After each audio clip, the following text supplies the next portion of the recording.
Welcome to Theology Explained for Beginners. Our topic is spiritual growth. This is part 2.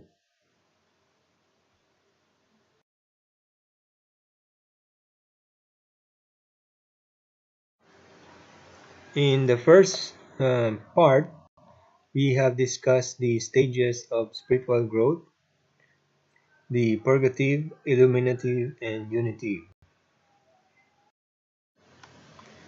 In part 2, we will be discussing the teachings of Saint John of the Cross. Saint John of the Cross is a Spanish mystic who lived in 1542 to 1591. He is a Carmelite friar and a priest. So John uses different terms for the stages. Uh, he starts with the stage of the beginner. Then the second stage is the stage of the proficient.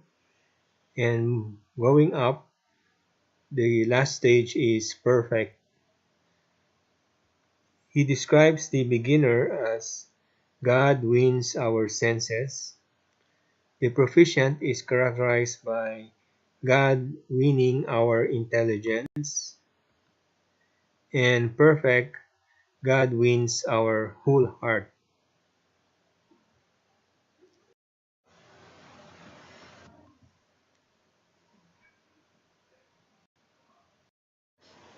Now, the stages of spiritual growth.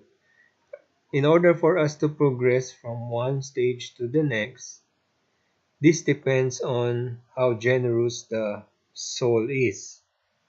The more generous the soul is, the more the soul will be able to progress to the next higher stage. But in contrast, if the soul is less generous, the soul may be stuck in one stage for a long time. So it would be more favorable for spiritual growth if the soul is more generous. The term generous is uh, means that the person is able to surrender more or give control of his life to God. In contrast, if the person is less generous, that means that the person does not want to hand over the control of his life to God. This person who is less generous wants to control his life himself and not God. And so he gives little time for God. He's not interested in God. So we call that a person who is less generous. So grow in two areas, knowledge of God and the knowledge of self. So in the beginner, you grow in two areas. First is the area wherein we grow in the knowledge of God. And the second area is the knowledge of self. You also grow on that part, that area. The rewards and the gifts that God gives us in the beginner stage is sensible consolations. Consolations are gifts given to God where the person, for the purpose of encouraging the person to be more, to seek more God. So sensible consolation. So when the person already grows in these two areas and has received the rewards and the gifts, the person is ready now to move to the higher stage of spiritual life. Okay, keep in mind again that this journey is the journey of faith and love. While the person is still in the beginner stage, the person struggles with the deadly sins that are rooted in his heart. So The type of deadly sin in the beginner stage is the gross form of deadly sin. And these are your normal lust, gluttony, greed, sloth, wrath, envy, and pride. Now, this gross form is replaced when the person has moved on to the proficient stage. In the proficient stage, the person now struggles with a different form of a deadly sin. This is the spiritual form of the deadly sin. So the person struggles with spiritual lust, spiritual gluttony, spiritual greed, spiritual sloth, spiritual wrath, spiritual envy, and spiritual pride. Also, before the person, the soul who is moving from beginner to proficient, the person experiences the dark night of the senses. So what is this dark night of the senses? In the dark night of the senses, the understanding of the person is being purified. How is it purified? The natural way of acquiring knowledge is turned off.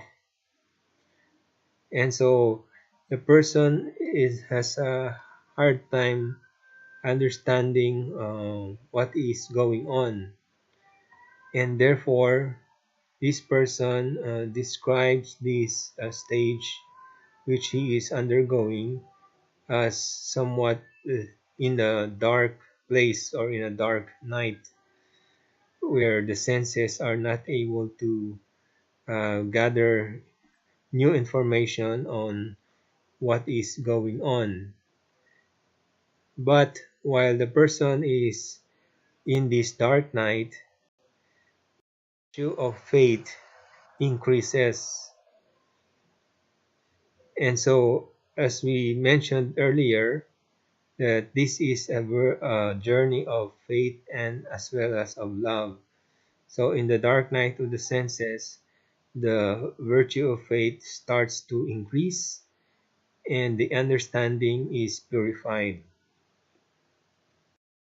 In the dark night of the senses, while the understanding is being purified and the person is at his or her lowest points, the person should make an act of faith and remain faithful to God. So the night of the senses, as described by Saint John of the Cross, there is no consolation in the things of God, nor in the created things. Soul is solicitous for the things of God, but thinks it is regressing because of the lack of sentiment. There is inability to meditate or use the imagination in prayer. The counsels are surrender, perseverance, serenity, docility to prudent and experienced spiritual director. Before we move on to the next slide, let us just mention that there are two kinds of dark night: active and passive. Active is what human persons can do to advance, while the term passive is refers to what God does to help the human person. Let us continue with the stages of spiritual life. So, we now have reached the second stage, which is the stage of proficient. Here, the soul is more stable and there is now more room for growth. The areas of growth in the proficient stage is there is growth in prayer, there is growth in love, there is growth in freedom, there is growth in wisdom, and there is growth in understanding. In this stage, the aim is to imitate Christ and to practice virtues. When the person is ready for the next stage, which is the perfect, as he journeys towards the higher stage, the person experiences a second dark night, and this is the dark night of the soul. In the dark night of the soul, it is the will that is purified. Earlier, in the dark night of the senses, it was the um, understanding. Now, the dark night of the soul, it is the will that is purified. Now, why is it purified? So that our will become conformed to God's will. Here in the dark night of the soul, it is the virtue of love that increases. So, just to differentiate, in the dark night of the senses, it is the virtue of faith. Now, in the dark night of the soul, it is the virtue of love. In the dark night of the soul, when the person's will is being purified, and those times, lowest points of the period, the person should make an act of love and should love God more. So, in the dark night of the spirit, a time of frightening trials that serve to remove faults and imperfections from the roots. Caused by infused contemplation, God's light causes a blinding darkness, but far more intense than the previous night. Part of the illuminative and unitive way, feelings of abandonment and rejection by God. So, but it's just a feeling. God is really there, but this is just a subjective feeling of the person. The spiritual night is the lot of very few, those who have been tried and are proficient. The goal of this stage of this dark night is union with God through love.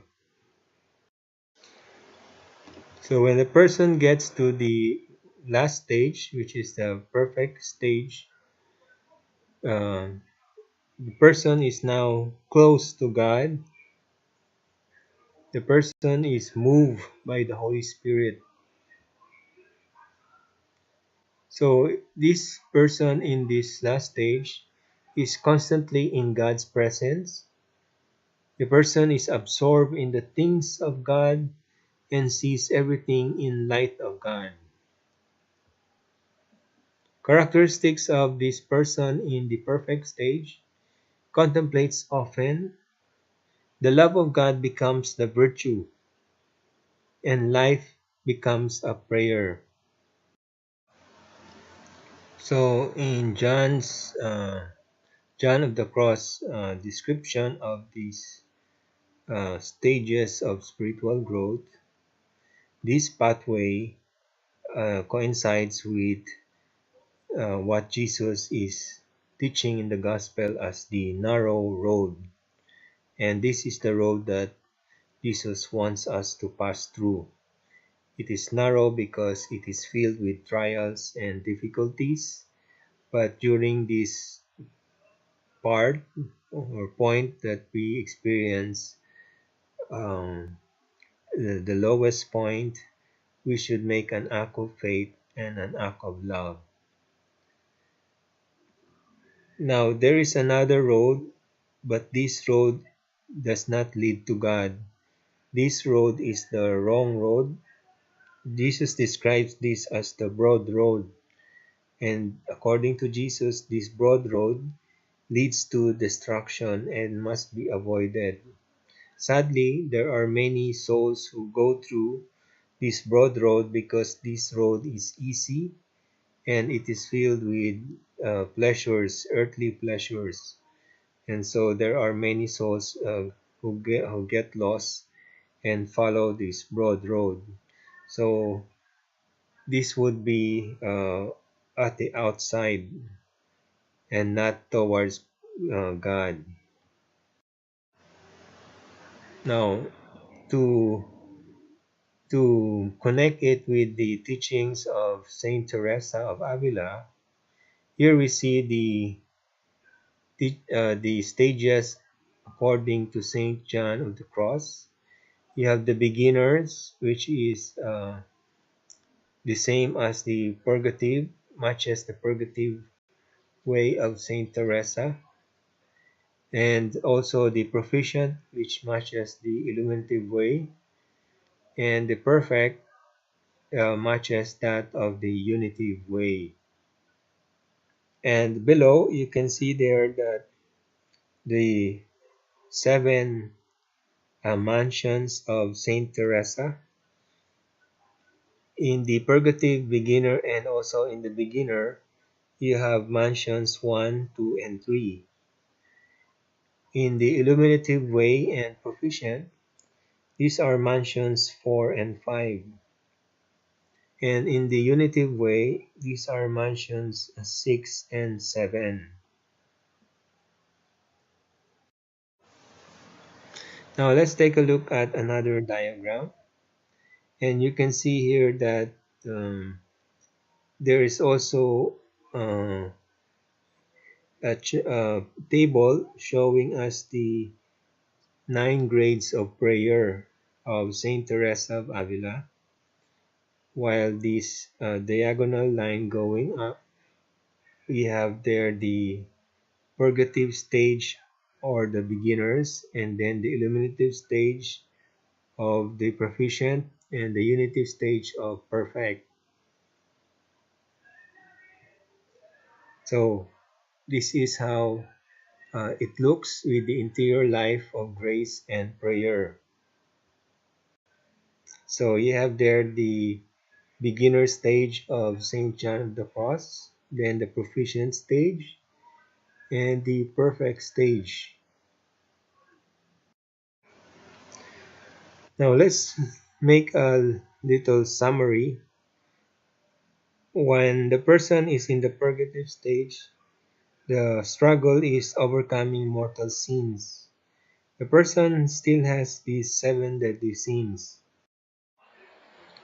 So when the person is in the illuminative stage, the struggle would be overcoming venial sins. The 7 deadly sins are still there, but is more of the spiritual form of deadly sins. Now, here in the illuminative stage, the person starts to practice virtues. At the unitive stage, there is an increase in the practice of virtues. The person is now has an increase in the gifts of the Holy Spirit, is living the gifts of the Holy Spirit. The person has heroic virtues and also has infused knowledge from God. Also, a prayer of infused contemplation. So the person is being helped by God when he is in the period of his prayer. So in the purgative stage, as we can see here, the person is still uh, struggling to give more to God, to give up self to God, and only is able to give a small or minimum love for God. So you still have a not very strong. When the person gets to the illuminative stage, he is able to give more of self to God compared to the purgative. He is able to give greater love for God compared to the purgative stage. And finally, when the person gets to the unitive stage, he is able to even give up more of self to God and to give more greater love to God. So the person now has a great love for God and is able to give self up to God more. So the person here is more generous.